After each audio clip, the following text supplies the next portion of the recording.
उधर आपको 3 पिछड़े वर्ग के लोग मिलेंगे, 3 दलित मिलेंगे और 1 आदिवासी मिलेगा। और अगर हिंदुस्तान की सरकार 100 रुपए खर्च करती है, बजट में अगर 100 रुपए खर्च होते हैं तो 73% की 6% की 6 रुपए की भागीदारी बनती है। तो ये जो 73% है और उसमें अगर आप जोड़ना चाहते हो तो गरीब जनरल कास्ट के लोगों को भी जोड़ लो। इनके लिए इस देश में कोई रास्ता नहीं बचा है। पहले क्या होता था? पहले पब्लिक सेक्टर होता था, उसमें गरीबों को रास्ता मिलता था, नौकरी मिल जाती थी, सरकार में रोजगार मिल जाता था, जैसे बिहार में तेजस्वी जी ने किया, जैसे छत्तीसगढ़ में हमने किया, कर्नाटक में, तेलंगाना में हम कर रहे हैं। मगर नरेंद्र मोदी जी ने ये सारे के सारे रास्ते बंद कर दिए।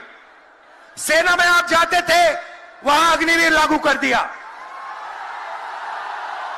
अब देखना, अग्निवीर लागू किया और अग्निवीर में पहली बार इस देश में 2 तरीके के शहीद होंगे। एक शहीद होगा, उसको शहीद का दर्जा मिलेगा, उसे पेंशन मिलेगी, उसे कैंटीन मिलेगी और उसे गांव में, शहर में आदर मिलेगा।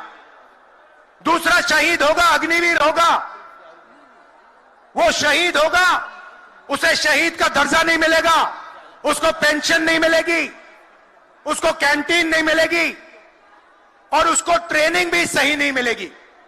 एक तरफ चाइना के सैनिक, पाकिस्तान के सैनिक सालों की ट्रेनिंग लेते हैं,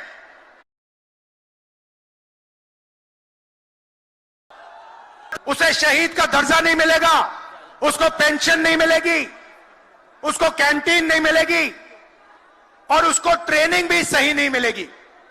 एक तरफ चाइना के सैनिक, पाकिस्तान के सैनिक सालों की ट्रेनिंग लेते हैं और हमारे युवाओं को नरेंद्र मोदी 6 महीने की ट्रेनिंग देने के बाद उनके सामने खड़े करने की कोशिश कर रहा है। नतीजा आप जानते हो। मैं ज्यादा नहीं बोलना चाहता हूं क्योंकि लालू जी को बोलना है। ये देखो,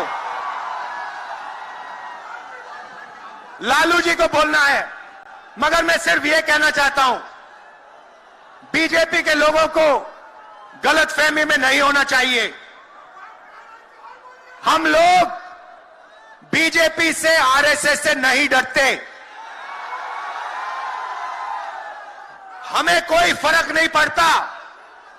हम देश के लिए लड़ते हैं, हम देश के लिए मरने के लिए तैयार हैं और हम बीजेपी को, आरएसएस को यहां से हटा के इंडिया की सरकार बनाकर दिखाएंगे।